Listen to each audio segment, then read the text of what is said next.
नैनीताल जिले में बसा बिंदु खत्ता एक ऐसा गांव है जिसका आज भी अधिकार अधूरा है।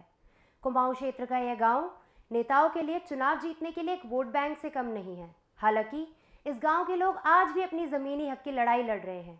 उनका कहना है कि उत्तराखंड के भाबर क्षेत्र में आधारित बिंदु खत्ता सिर्फ एक इलाका नहीं बल्कि भूमिहीनों के संघर्ष की भी पहचान है।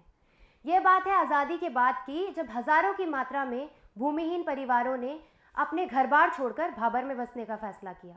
जिसके कारण जंगलों को काटकर झोपड़ियां बसाई गईं और उसी समय मीरा बहन ने ऋषिकेश में गांधी गांव बसाया और उस समय की प्रधानमंत्री इंदिरा गांधी के समय पर नया आबाद ग्रैंड एक्ट लाया गया, जिसके तले इंदिरा गांव, वन गांव, हरी गांव जैसे कई गांवों को जमीन दी गई। लेकिन बिंदु खत्ता जैसी बड़ी बस्ती को इस अधिकार से मीलों दूर रखा गया। फिर 1950 के आसपास यहाँ जूनियर हाई स्कूल की स्वीकृति के बाद सरकार ने इस जगह को पहचान तो दी, लेकिन इसे मालिकाना हक तब भी ना मिला। और जब उत्तराखंड राज्य आंदोलन हुआ तब यहाँ के भूमिहीनों की आकांक्षा यही थी कि राज्य बनने के बाद वो अपनी जमीन के खुद मालिक बनेंगे। कहानी की शुरुआत होती है जब उत्तराखंड और उत्तर प्रदेश के पूर्व मुख्यमंत्री पंडित नारायण दत्त तिवारी का राजनीतिक उदय होता है, जब वे तत्कालीन उत्तर प्रदेश के भावरिया क्षेत्र के विकास को ध्यान में रखते हुए नैनीताल जिले में दो बड़े उद्योग स्थापित करते हैं। पहला HMT रानीबाग और दूसरा लाल कुआं पेपर मिल, जो कि बिरला ग्रुप की 100वीं फैक्ट्री बनी, जिसके कारण वो सेंचुरी नाम से भी जानी गई। HMT रानीबाग की चर्चा हम फिर कभी करेंगे। उससे पहले हम बात करते हैं सेंचुरी पेपर मिल, लाल कुआं और बिंदु खत्ता की, क्योंकि बिंदु खत्ता को राजस्व गांव बनाए जाने का मुद्दा एक बार फिर जोर पकड़ने लगा है और स्थानीय जनता ने इस मुद्दे को लेकर हाल ही में एक बड़ा प्रदर्शन भी किया है।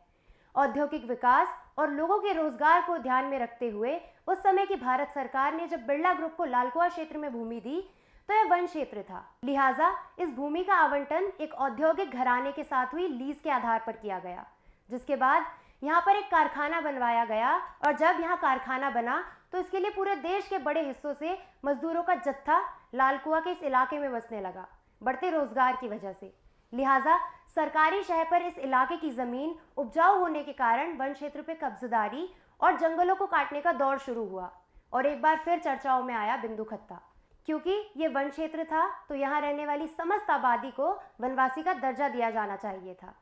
यहाँ पर इस बात पर जोर देना भी जरूरी है कि बिंदु खत्ता आकर बसी जनता ने मेहनत मजदूरी कर इस जगह को खेती किसानी के लिए योग्य बनाया, जिसने हरित क्रांति के दौर में यहाँ के उत्पादों को एक नई ऊंचाई दी, जिसके कारण उत्तर प्रदेश सरकार ने यहाँ के दूध उत्पादन को देखते हुए कोऑपरेटिव माध्यम से एक दूध संघ की स्थापना की, जिसे आज आंचल के नाम से जाना जाता है। इसका जिक्र हम आने वाली वीडियोस में करेंगे।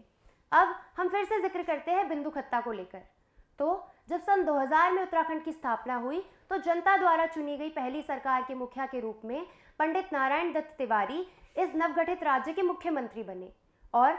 जब लोगों की उम्मीदें बढ़ी तो तिवारी ने जन भावनाओं को मद्देनजर रखते हुए इस क्षेत्र में सड़कें बनाई। इसके साथ ही साथ इस क्षेत्र में विद्युतीकरण हुआ, जो कि क्षेत्रवासियों के लिए बड़ी उपलब्धि थी। लेकिन सुविधा बढ़ी तो उसके साथ साथ अपेक्षाएं और आकांक्षाएं भी बढ़ी और साथ ही साथ शुरू हुआ श्रेय लेने की राजनीति का दौर। नतीजा, जमीनी संघर्ष और मुद्दों की बात करने वाले लोग पीछे छूट गए, जिसका परिणाम सत्ता परिवर्तन के रूप में सामने आया और जनता ने नेताओं की बातों व नारों पर विश्वास करके अपना प्रतिनिधि बदला। मजे की बात यह है कि तिवारी सरकार ने क्षेत्र से विधायक बने दुर्गापाल को अपनी कैबिनेट में जगह दी थी। ठीक उसी तर्ज पर अगली भाजपा सरकार ने क्षेत्र के विधायक बने गोविंद सिंह बिष्ट को मंत्री बनाया, लेकिन बिंदु खत्ता का मुद्दा पीछे छूट गया। या यह कहा जा सकता है कि श्रेय लेने की राजनीति की होड़ में विकास कोसों दूर रह गया। खैर, एक बार फिर चुनाव हुए तो जनता ने अपनी पुरानी गलती से सबक लेकर तिवारी सरकार के मंत्री व तत्कालीन विधायक हरीश चंद्र दुर्गापाल को फिर विधानसभा भेजा और कांग्रेस सरकार के दूसरे मुख्यमंत्री हरीश रावत ने मुद्दे की गंभीरता को समझते हुए बीच का रास्ता निकालते हुए इस क्षेत्र को नगर पालिका घोषित किया। लेकिन जनता को सरकार का यह फैसला पसंद नहीं आया और भारी विरोध के बाद सरकार को यह फैसला वापस लेना पड़ा। हालांकि आंदोलनकारियों की माने तो नगर पालिका का विरोध एक गलत फैसला था, जिसने बिंदु खत्ता राजस्व ग्राम की मुहिम को बहुत पीछे धकेल दिया, जिसके बाद राजनीति का नया दौर शुरू हुआ और हिंदुत्व व आश्वासन के जोश ने राजस्व ग्राम के मुद्दे को पीछे धकेल दिया। लगातार 2 बार भाजपा का विधायक और प्रदेश में भाजपा की ही सरकार होने के बावजूद पीछे रह गए बिंदु खत्ता राजस्व ग्राम के मुद्दे से निराश क्षेत्रवासी वर्तमान में फिर सड़क पर हैं और नेता जनता को पुनः दावे का झुंझुना पकड़ाने की फिराक में है। इस कहानी के पहले हिस्से में हमने सेंचुरी पेपर मिल का जिक्र किया, जो कि निरर्थक नहीं है, लेकिन हर दल का नेता इसके जिक्र से बचना चाहता है। हमारा हर दल के नेता से बस एक ही सवाल है कि अगर फैक्ट्री बनने के लिए एक कारखानेदार को लीज पर दी गई वन भूमि एक मालिक से दूसरे मालिक तक स्थानांतरित की जा सकती है, तो फिर यही वन भूमि इस जमीन पर वर्षों से काबिज भूमिहीन मजदूर मजलूम वर्ग के नाम स्थानांतरित क्यों नहीं की जा सकती। गौरतलब है कि लालकुआ पेपर मिल में अभी हाल फिलहाल में ही स्वामित्व परिवर्तन हुआ है और ये जाहिर है कि इसके लिए लीज की शर्तों में व्यापक फेरबदल भी किया गया होगा। अब हम ये फैसला जनता पर छोड़ते हैं कि वह अपनी समस्याओं का समाधान चाहती है या सिर्फ राजनीति, और अगर वास्तव में समाधान चाहिए तो सत्ता पक्ष और विपक्ष दोनों से ही यह पूछा जाना चाहिए कि वन विभाग में अगर लीज की शर्तों का बदलाव कर लाला बदला जा सकता है, तो फिर सरकार और बिंदु खत्ता की आम जनता, या फिर ये कहें कि नैनीताल व उधम सिंह नगर की तमाम वन भूमि पर काबिज जनता के बीच एक नया करार क्यों नहीं हो सकता, जिससे कि जमीन पर काबिज कब्जेदारों को उनका अधिकार मिल सके। जब तक हम हैं, यदि बुलडोजर चलेगा हमारी लाश के ऊपर चलेगा।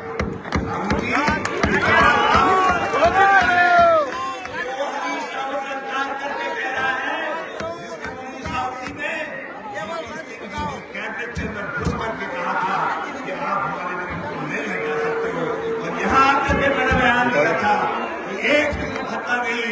हम 100 बिंदु खत्ता बनाएंगे। यही हमारा आज मैं आप सबसे कहना चाहता हूँ, अरे यहाँ का हर गली, हर लोग, हर घर, हर यहाँ का हर वो दम